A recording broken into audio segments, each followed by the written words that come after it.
Assalamualaikum warahmatullahi wabarakatuh. Nama saya Ananda Restiana, NPM 1911030018, kelas E semester 4, Prodi Manajemen Pendidikan Islam, Universitas Negeri Raden Intan, Lampung. Di sini saya akan menjelaskan materi tentang negosiasi dalam rangka untuk memenuhi tugas mata kuliah analisis perilaku organisasi dengan dosen pengampu Bapak Aditya Pradito, MPD. Oke, langsung saja.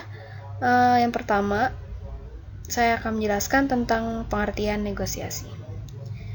Negosiasi atau dalam bahasa Inggris disebut dengan negotiation adalah suatu metode yang digunakan untuk menyelesaikan perbedaan. Dan pengertian negosiasi secara umum sendiri adalah suatu wujud interaksi sosial yang terjalin antar beberapa pihak untuk mencapai kesepakatan bersama yang dinilai saling menguntungkan untuk setiap pihak yang melakukan negosiasi. Dan negosiasi dapat terjadi dalam organisasi, termasuk organisasi bisnis, organisasi nirlaba, organisasi pemerintahan, serta proses hukum pribadi. Dan orang yang melakukan negosiasi biasanya disebut dengan negotiator.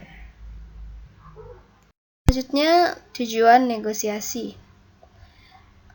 Tujuan utama dari negosiasi sendiri adalah untuk mendapatkan kesepakatan yang dinilai saling menguntungkan, menyelesaikan masalah, dan mendapatkan solusi atas setiap masalah yang dialami pihak yang bernegosiasi. Dan juga untuk mendapatkan kondisi yang saling menguntungkan bagi setiap pihak yang bernegosiasi. Dan sebagai contoh, aktivitas mengenai negosiasi bisnis yang terjalin antar satu perusahaan dengan perusahaan lain yang berguna untuk meningkatkan pertumbuhan pasar agar bisa meningkatkan nilai penjualan. Dan contoh lainnya adalah proses negosiasi yang terjadi saat konsumen dan juga produsen melakukan tawar-menawar harga terhadap suatu produk agar bisa mencapai harga yang disepakati oleh kedua belah pihak tersebut. Selanjutnya, jenis-jenis negosiasi. Ada 4. Yang pertama, negosiasi win-win. Negosiasi ini menghasilkan keputusan yang saling menguntungkan bagi kedua belah pihak. Dan negosiasi ini paling banyak dilakukan oleh perusahaan dalam bentuk kerjasama untuk jangka waktu yang lama. Dan yang kedua, ada negosiasi win-loss. Nah, negosiasi ini hanya dimenangkan oleh satu pihak saja, sedangkan pihak lainnya mengalami kekalahan. Dan bentuk negosiasi ini sering menimbulkan konflik antara kedua belah pihak. Yang ketiga, ada negosiasi korsif. Dalam negosiasi korsif ini, satu pihak akan menggunakan kekuatannya untuk menekan lawan agar lawan tersebut terkalahkan. Dan yang terakhir, ada negosiasi manipulatif. Dalam negosiasi manipulatif ini, ada pihak yang menggunakan janji-janji untuk membujuk lawan diskusinya. Selanjutnya, perilaku dalam organisasi. Yang pertama, moving against atau pushing adalah menjelaskan, menghakimi, menantang, tak menyetujui, dan menunjukkan kelemahan pihak lain. Yang kedua, ada moving with atau pulling, itu adalah memperhatikan, mengajukan gagasan, menyetujui, membangkitkan motivasi, dan mengembangkan interaksi.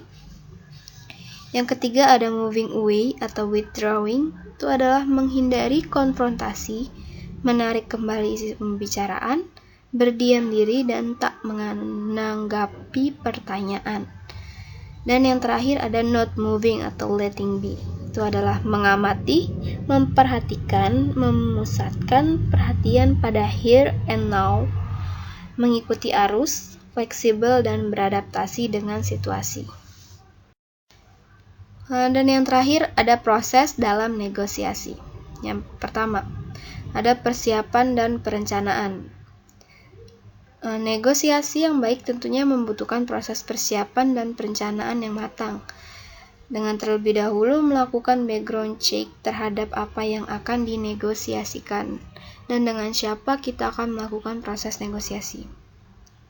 Dan dalam proses ini juga mempelajari apa yang menjadi tujuan daripada lawan, apa persepsinya, dan apa karakteristiknya.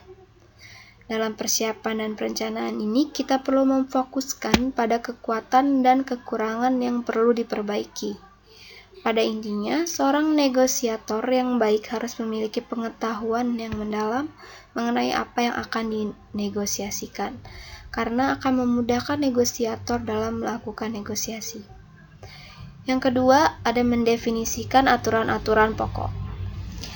Setelah proses persiapan dan perencanaan dilakukan, selanjutnya yang perlu ditetapkan adalah mendefinisikan aturan-aturan pokok atau pedoman dalam negosiasi.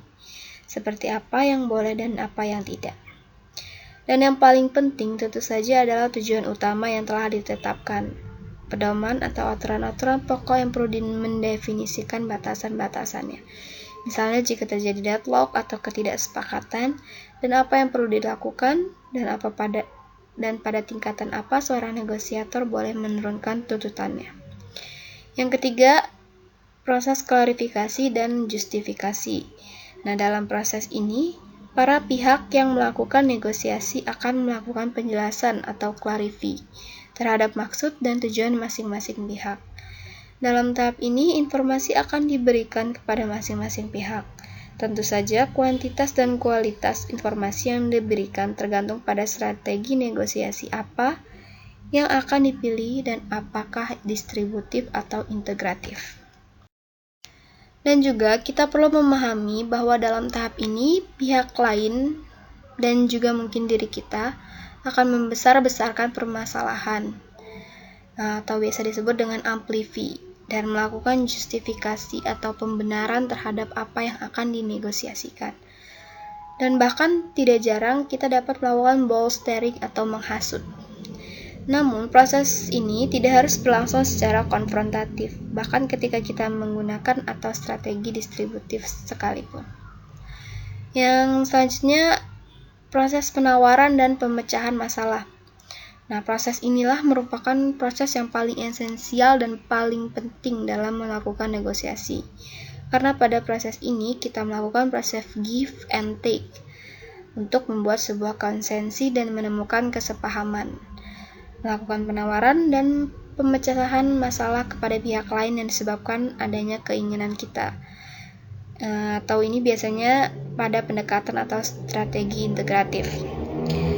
Selanjutnya yang terakhir, proses menutup negosiasi dan implementasi. Proses negosiasi dapat ditutup dengan dua pendekatan, yakni pendekatan formal dan pendekatan informal. Pendekatan formal menekankan kepada aspek legalitas persetujuan yang ditetapkan sebagai hasil dari proses negosiasi dan biasanya didokumentasikan dalam bentuk perjanjian kerjasama atau Memorandum of Understanding ataupun dalam bentuk kontrak. Nah, ini biasanya terjadi pada institusi ataupun organisasi resmi. Sedangkan pendekatan formal biasanya tidak menekankan pada aspek legalitas dan bahkan dapat dilakukan hanya dengan berjabat tangan semata. Baik, mungkin itu saja yang dapat saya sampaikan. Terima kasih atas perhatiannya, semoga bermanfaat. Saya akhiri, billahi taufiq wal hidayah. Wassalamualaikum warahmatullahi wabarakatuh.